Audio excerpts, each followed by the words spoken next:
All right, welcome to Critical Weight Theory.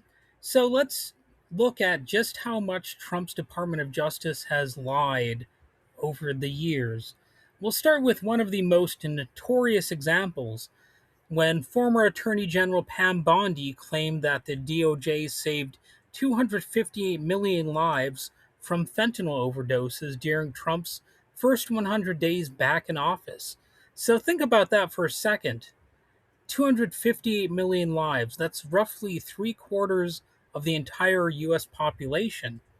So the calculation wasn't based on actual lives saved, of course. They didn't stop a super weapon or something like that. The DOJ took the total weight of seized fentanyl, assumed a certain purity level, divided that into hypothetical 2 milligram lethal doses, and treated every one of those doses like it would have reached a different person and caused a death. So that ignores how the drugs actually work, ignores overdose reversals with Narcan, and ignores the simple fact that the overwhelming majority of Americans actually don't use illicit drugs like fentanyl. And, this was an attempt to make Trump look like a superhero. And it was like a fairy tale and a very strange one. And Bondi didn't stop there. Just a day earlier, she claimed that the seizure of 22 million fentanyl pills had saved 119 million lives, which works out to more than 5 lives saved for every pill seized.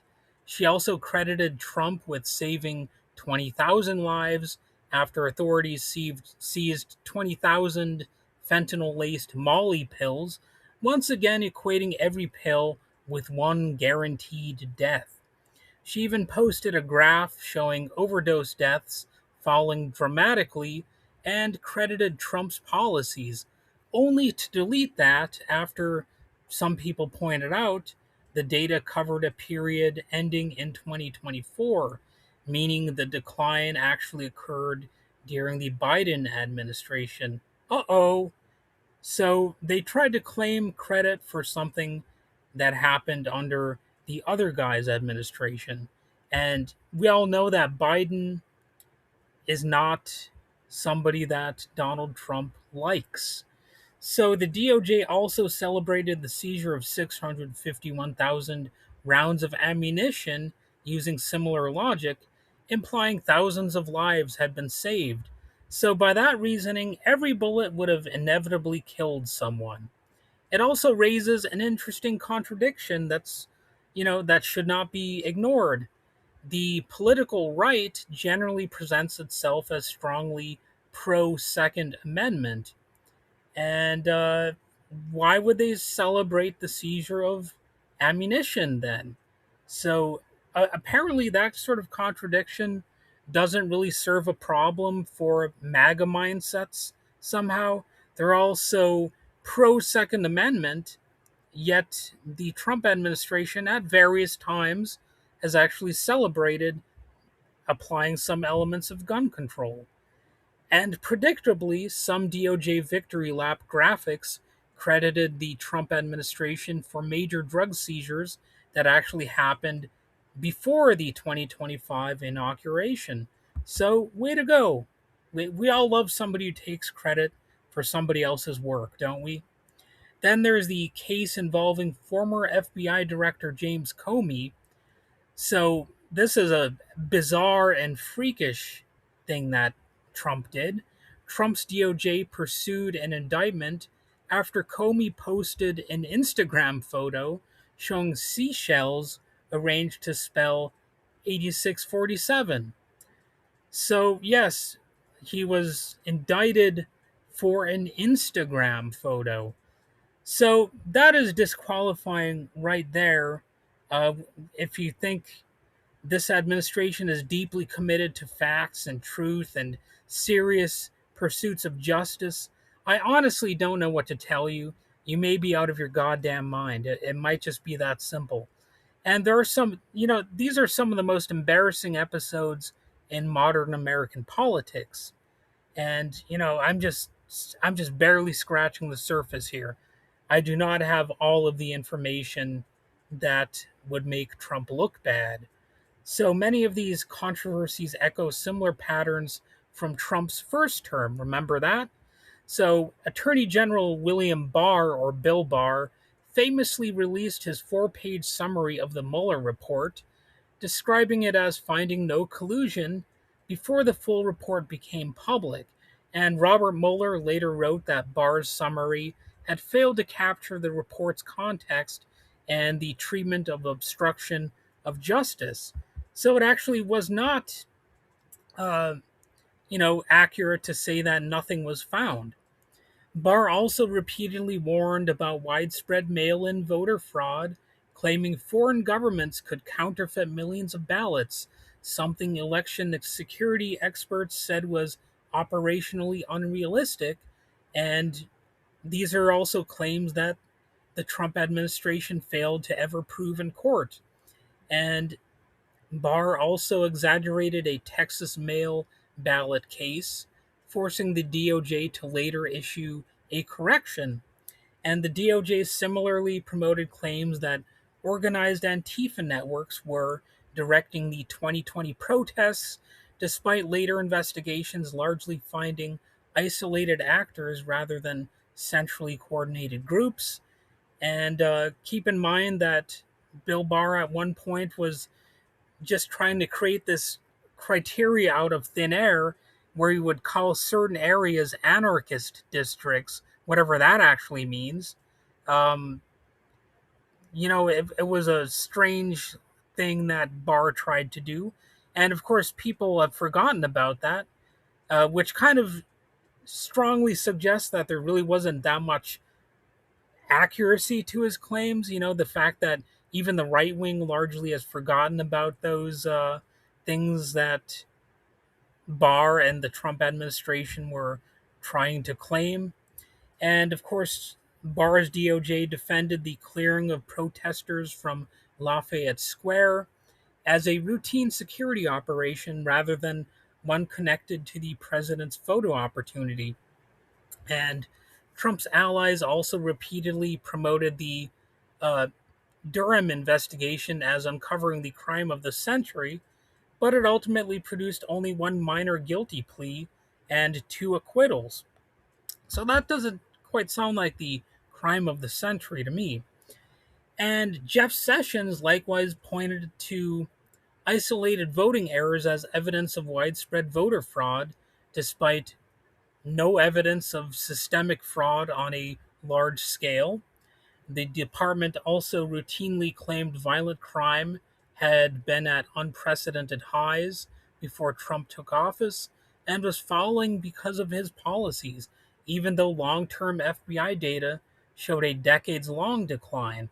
It defended, the Trump administration defended family separations at the southern border as simply a consequence of enforcing immigration law rather than as a deliberate deterrent policy or just as a cruel punishment against immigrants because, the Trump administration hates immigrants and it constantly seeks to make life harder for them, torture them, in some cases, outright end their lives. And the administration's record on white collar crime also stands out. Federal white collar prosecutions fell to historic lows as resources shifted toward, you guessed it, immigration enforcement. And specialized DOJ units investigating financial crimes and cryptocurrency were dissolved or scaled back, while executive clemency increasingly benefited these wealthy financial criminals. Among those receiving clemency were Binance founder Changpeng Zhao, billionaire Joe Louis, Jason Galanis, and reality TV personalities Todd and Julie Chrisley, or Chrisley, I'm not sure how those are pronounced, but anyway, perhaps even more controversial was the financial impact of those pardons. In many cases, restitution and financial penalties were erased along with prison sentences, canceling billions of dollars in court ordered payments that would otherwise have gone to the victims.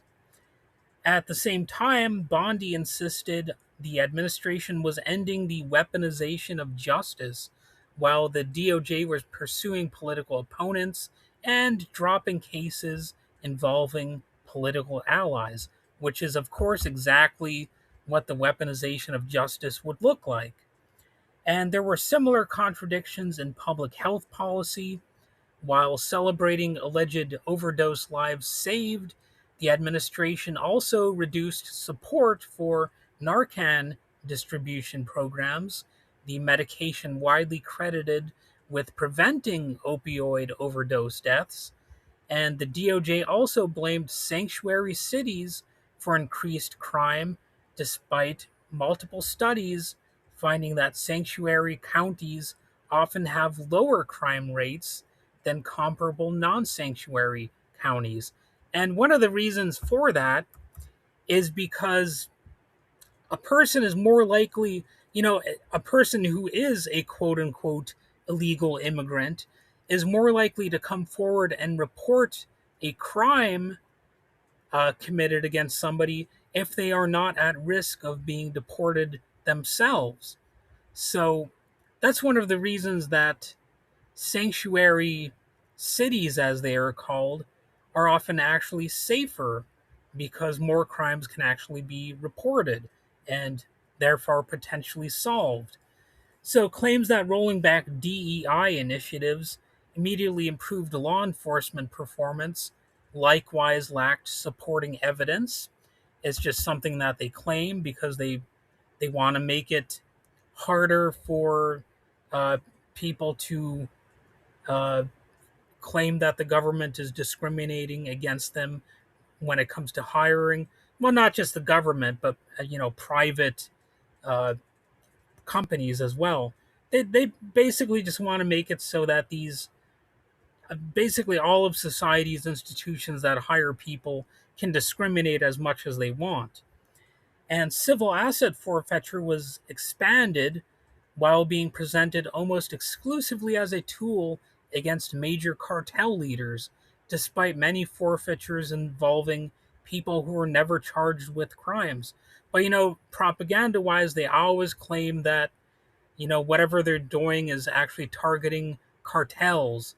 So, like when they're bombing fishing boats and whatnot, they'll claim that they're fighting cartels.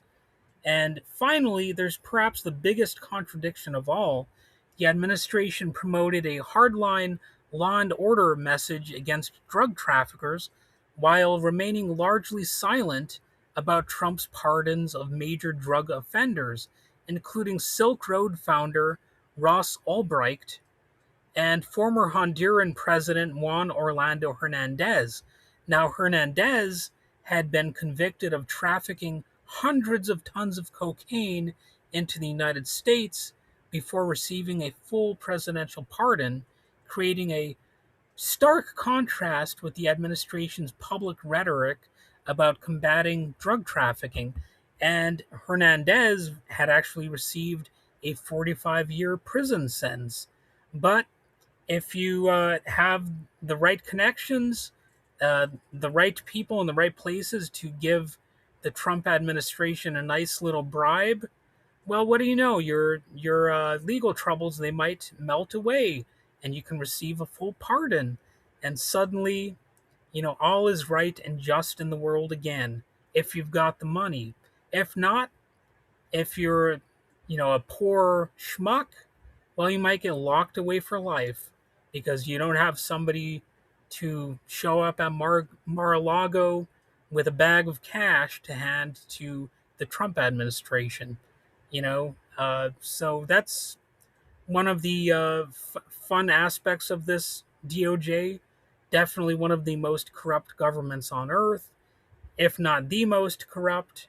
Well, yeah, I'll just say it is the most corrupt. That's probably a fair thing to say at this point. And the ball keeps on rolling. We're only a little bit into this. I still haven't gone into detail on a lot of different things, but you get the idea. And if you like what I had to say about these things, feel free to like and subscribe and all that stuff. And I'll be back with more details on such topics in the future. Have a good one. Bye bye.